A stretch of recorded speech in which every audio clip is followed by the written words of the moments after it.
One of the first things a beginning programmer learns is hello world, and in C they probably do that after a cursory introduction to libc's printf function. The concept behind printf is generally straightforward. You give it a so-called format string as the first argument, and within that format string you can put various format specifiers, for example a %c to say that you want to print a character. Printf takes a variable number of arguments, but you need to at least give it some sort of string, ideally a string literal, as the first argument. Then whatever number of arguments needed to correspond to the format specifiers in the format string. Here's another example. Now this is all very familiar stuff to experienced programmers, but it's fun to think about how things work under the hood. Because this kind of seems like magic, right? It basically boils down to this. Whether an argument is a double, an integer, a float, etc., it needs to get turned into characters. And then those characters need to take the place of the format specifiers in the format string. Once the fully formatted string is constructed, it gets written to standard out. This is of course a huge simplification, but it captures the broad strokes of how printf tends to work. And it's that last part that today focuses on. Sort of. You see, an OS kernel like Apple's kernel for Mac OS, or the Linux kernel, is able to take care of the heavy lifting for actually displaying the text on the screen. But what if the screen in question is just a 3x3 grid of LEDs sitting on a breadboard? We don't have an operating system that can help us out. We have to build things from the ground up. And that's what today is all about. Let's go. I began by creating a project structure, a makefile, a readme, and a folder for the source code with a subfolder for header files. Then I filled in the makefile with some of my favorite C flags, shamelessly stolen from another one of my projects. When we actually run this on the breadboard, we need to use cmake. More on that later.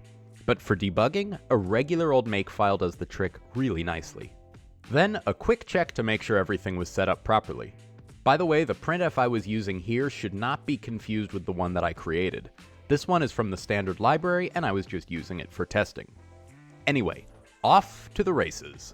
The next step was the most labor intensive, creating the character representations for the LED grid. I did this by first making an enum for the LED state, off or on. An enum is, simply put, just a sequence of numbers to which you assign labels. So while I could have used 0 and 1, I wanted to make it a bit more descriptive. Anyway, I created a two-dimensional array for the LED states, which corresponds to the first 128 ASCII characters.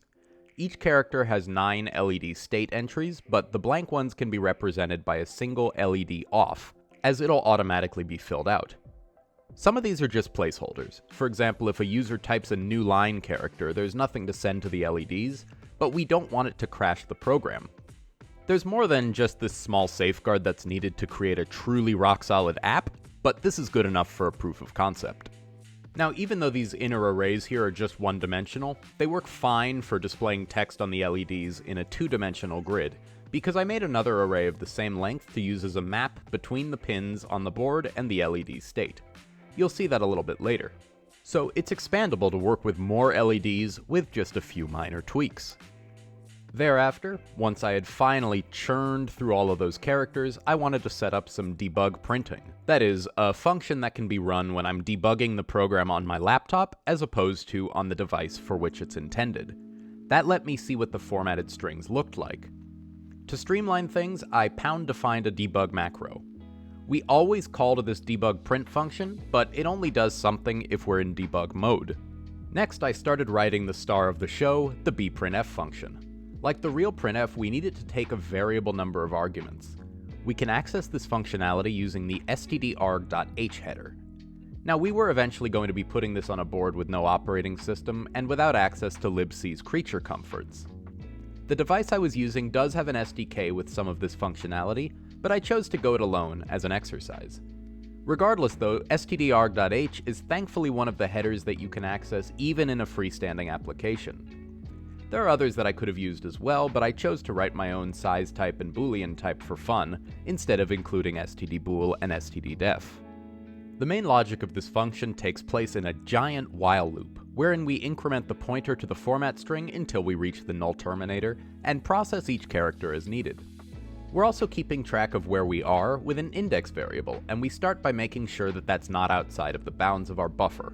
Then we start with the fun stuff, checking if the character is a %sign and beginning to parse the format specifier accordingly. This unfortunately takes us into a very unwieldy switch statement. If we were using malloc, I'm confident it could be much cleaner, but the best way I found to do this without having heap memory and pointers there too was this method. However, if you have a suggestion for a better way, let me know in the comments below. I suppose it could be tightened up by using a global and/or static buffer, but I went for a self-contained but slightly uglier approach. Now to convert to characters. I created a separate header and C file for what I called blib, which is basically just a few functions I used for stringifying numbers. I built a general purpose function called stringifyn, which works for almost all numeric types we're supporting, except for unsigned long. And one surprise thing that we'll get to soon. It technically has the potential to waste a few bytes here and there, but I chose to simplify the logic and be okay with that tiny bit of waste instead of writing a bunch of redundant functions. By the way, this res variable needs to be static. I dropped the ball here, but I fixed it later. Then I wrote the function to handle unsigned longs, which is super similar to the main stringification function, and thereafter got to work on the fun part. Because I try to be a whimsical guy, I wanted to add something a bit out of left field, and I chose Roman numerals. Besides taking in regular old integers, bprintf can accept Roman numeral strings and print out their integer representations. Very helpful when an ancient Roman is using your app. I needed another utility function to make this work. In libc you have access to string.h, but I wasn't using that here, so I needed my own function for string length. Super simple, iterate through the string and count characters until you hit the null terminator. Perhaps there are some edge cases I haven't considered that a real libc implementation handles, such as integer overflow, but for our purposes, this tiny function works just fine. I continued the function with the logic to intify the Roman numeral string, and I took advantage of my stringifyn function to return a string representation thereof.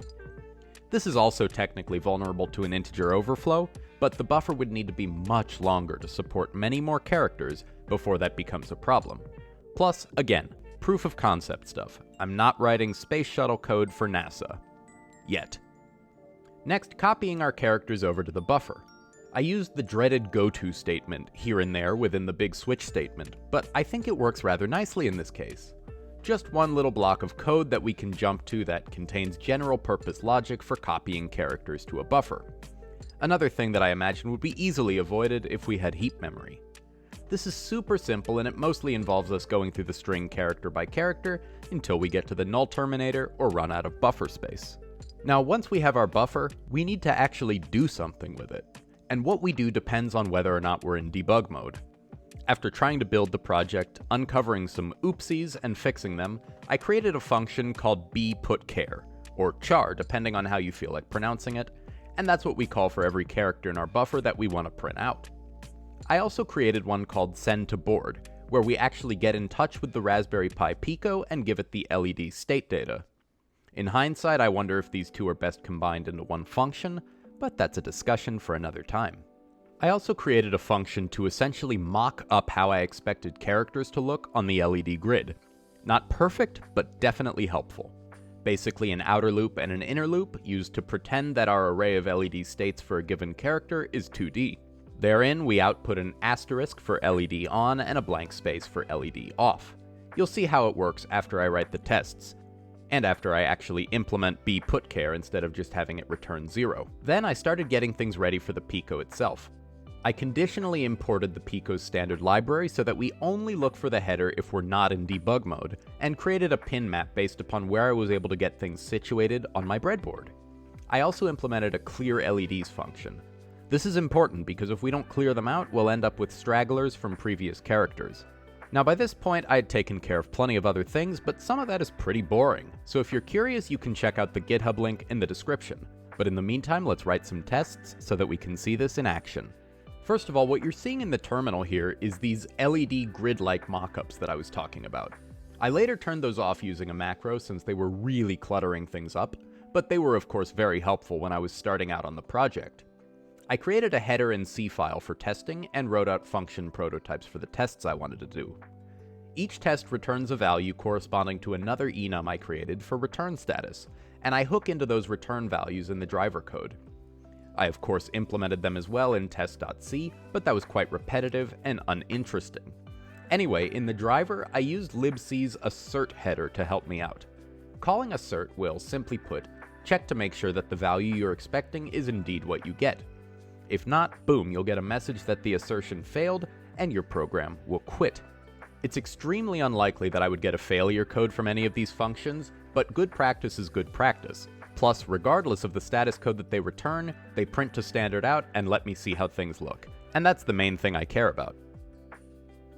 After fixing some compilation errors, boom, there it is. Now what do you say we get this on the board? I had to do this from my Windows machine, not because of any operating system issues, but simply because I needed USB-A, and my laptop only has C. I suppose I could have used an adapter, but that's far too simple of a solution.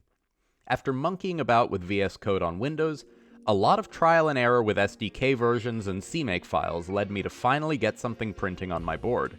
Here it is, my reward for many hours of work. The digits 1 through 9 getting flashed on a 3x3 LED grid. This program isn't perfect, of course, and there's plenty that could be implemented. For example, support for floating point numbers. But that opens up a huge can of worms.